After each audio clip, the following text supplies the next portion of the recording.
All right, guys, we're on chapters 7 through 9 of Frindle by Andrew Clements. Hope you guys are liking it. Chapter 7 Word Wars. School was the perfect place to launch a new word. And since this was a major historical event, Nick wanted it to begin in exactly the right class. Seventh period language arts. Nick raised his hand first thing after the bell rang and said, "Mrs. Granger, I forgot my Frindle." Sitting 3 rows away, John blurted out, "I have an extra one you can borrow, Nick." Then John made a big show of looking for something in his backpack. "I think I have an extra Frindle. I told my mom to get me 3 or 4. I'm sure I had an extra Frindle in here yesterday, but I must have taken it. Wait, oh yeah, here it is." And then John made a big show of throwing it over to Nick, and Nick missed it on purpose. Then he made a big show of finding it.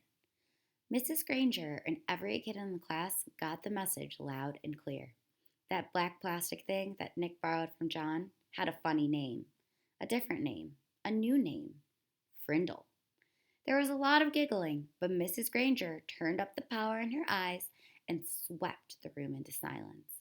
And the rest of the class went by according to plan. Her plan.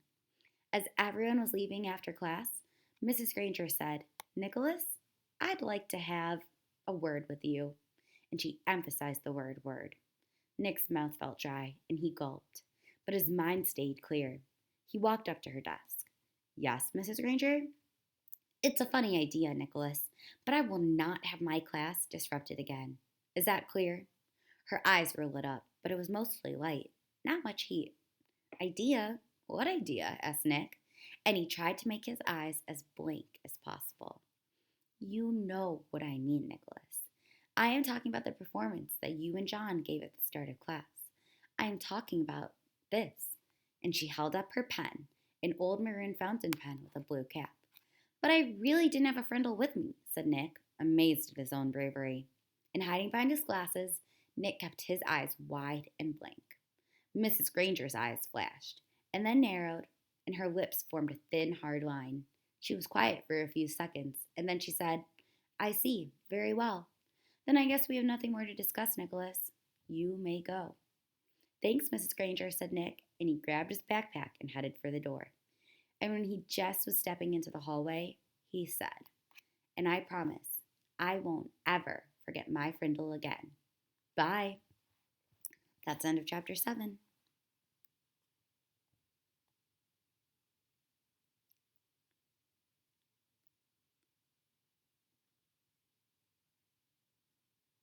Chapter 8 Mightier Than the Sword. 2 days later, the photographer came to take class pictures. The fifth grade picture would be taken last, right after lunch. That gave Nick and his secret agents plenty of time, and they whispered something into the ear of every fifth grader. All the individual pictures had been taken, and finally, it was time for the group picture. Everyone was lined up on the auditorium stage. Everyone's hair looked great, and everyone was smiling. But when the photographer said, "Say cheese," no one did. Instead, every kid said, "Frindle," and they held one up for the camera to see. The photographer was out of film, so that shot was the only fifth grade group picture he took. 6 of the fifth grade teachers were not pleased, and Mrs. Granger was furious. No one had really wanted to make the teachers mad. It was just fun. It also got all the kids in the school talking about the new word. And when people picked up a new word, they say it all the time. The kids at Lincoln Elementary School liked Nick's new word a lot, but not Mrs. Granger. The day after the class picture, she made an announcement to each of her classes, and she posted a notice on the main bulletin board by the office. Anyone who is heard using the word Frindle instead of the word pen will stay after school and write this sentence 100 times. I am writing this punishment with a pen. Signed, Mrs. Granger. But that just made everyone want to use Nick's new word even more. Staying after school with the lone Granger became a badge of honor. There were kids in her classroom every day after school. It went on like that for a couple of weeks.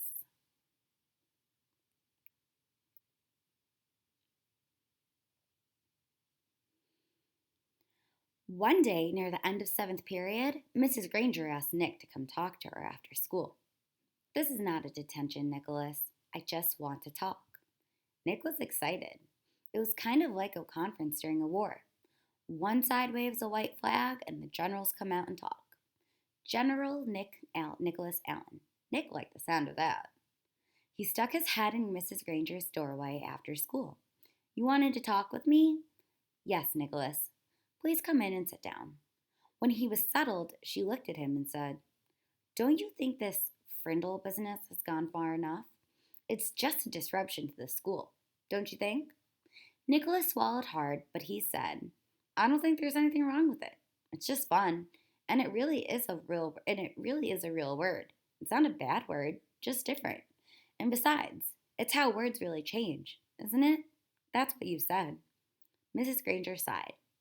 It is how a word could be made up brand new, I suppose. But the word pen, should it really be replaced by that other word? That word pen has a long, rich history. It comes from the Latin word for feather, pinna. It started to become our word pen because quills made from feathers were some of the first writing tools ever made. It's a word that comes from somewhere. It makes sense, Nicholas. But Frindle makes just as much sense to me, said Nick. And after all, didn't somebody just make up the word pinna too? That got a spark from Mrs. Granger's eyes. But all she said was, Then you are not going to stop this? And Nick looked right in her eyes and said, Well, a bunch of my friends and I took an oath about using the word, and we have to keep our promise. And besides, I don't think there's anything wrong with it. I like my word. Nick tried to look brave, like a good general should. Well then, very well then. I thought it would end up this way. Mrs. Granger pulled a fat white envelope from her desk drawer and held it up. This is the letter I have written you, Nicholas. Nick held out his hand, thinking she was going to give it to him, but she didn't. I am not going to send it to you until all this is over. I want you to sign your name and put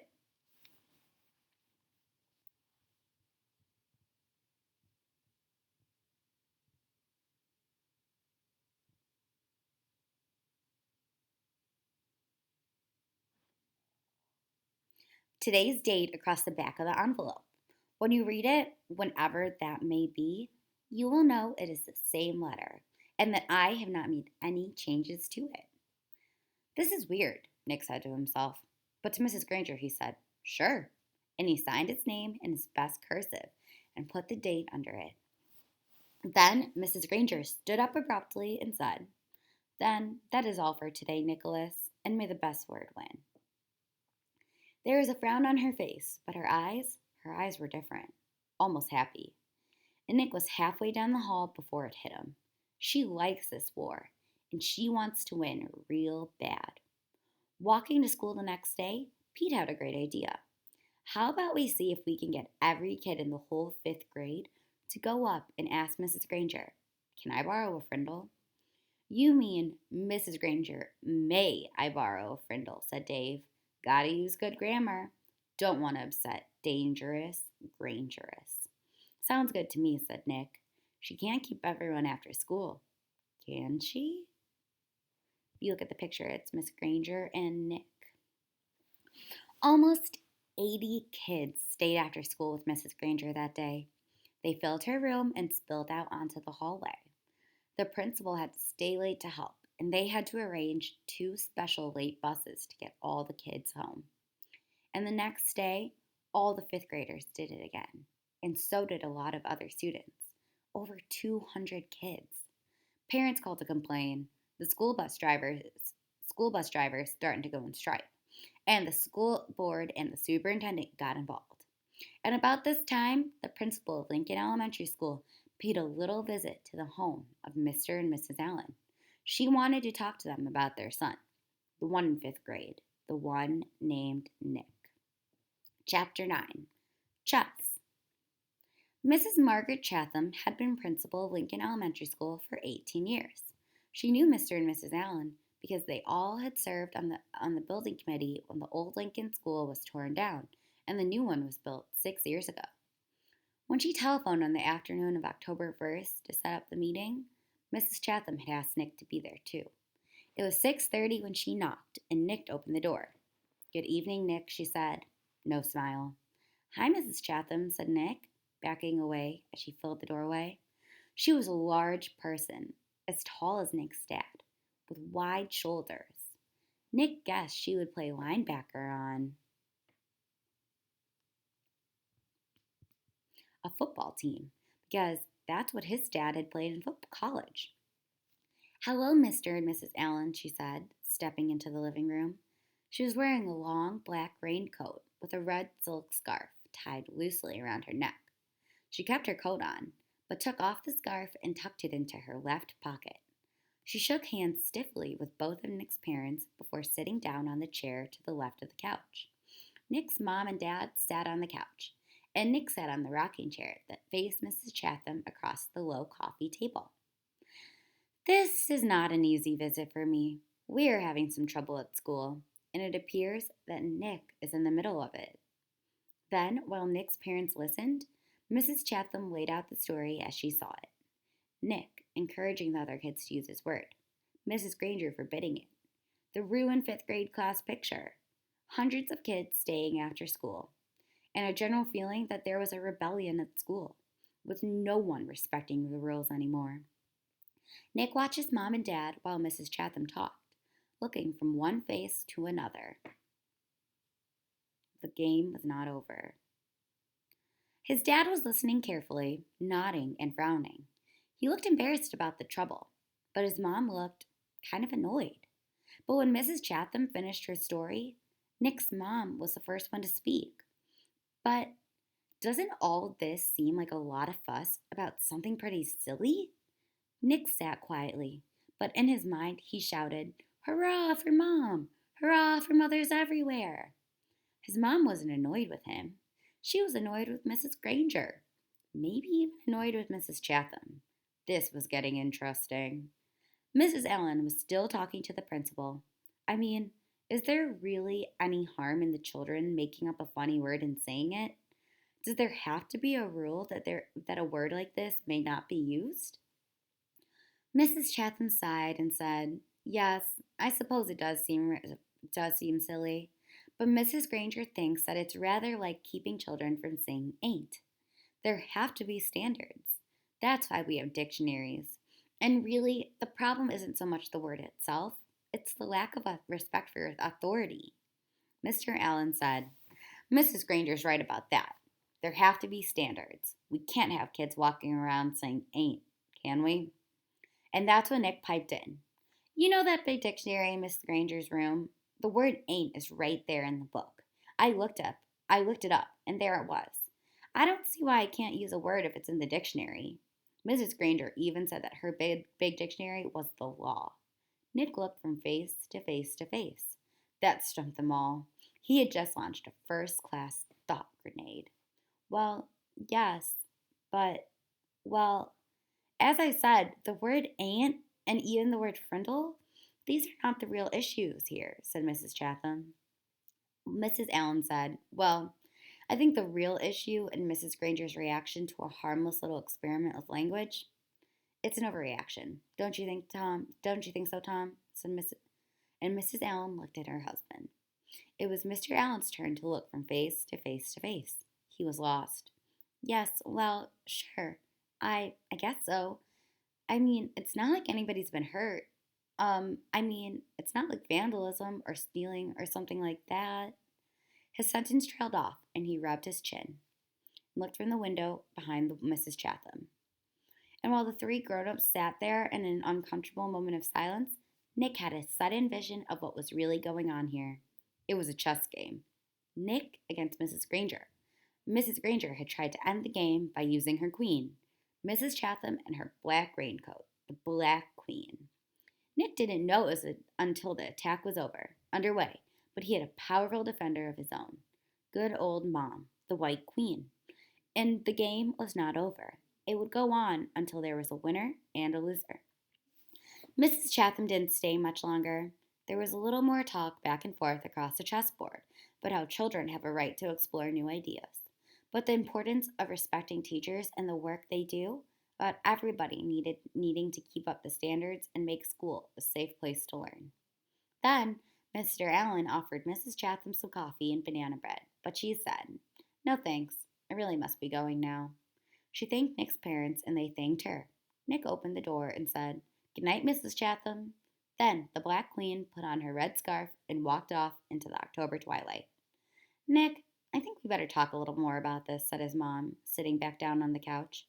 "If I find out that you've been disrespectful to Mrs. Granger or any other teacher at school, then you really will be in big trouble. I haven't been disrespectful. Honest. I did get everybody started using my word, but like you said, it's not hurting anybody. And I'm sorry if me and Dave and Pete got everybody to ask Mrs. Granger to borrow Frindle. That was mean, I guess. But she started it by making kids stay after school and write 100 sentences just for saying my word once. All the kids like to use my word. It's just fun after all. That's all." "Well," said Nick's dad, "if it gets everybody upset and makes the principal come talk to your mother and me, then it must not be fun for everybody, is it? And I think you should just tell all your friends to knock it off right now. I mean, tomorrow." Nick shook his head. "I can't, Dad. It won't work. It's a real word now. It used to be just mine, but not anymore. If I knew how to stop it, I think I probably would, but I can't." And Nick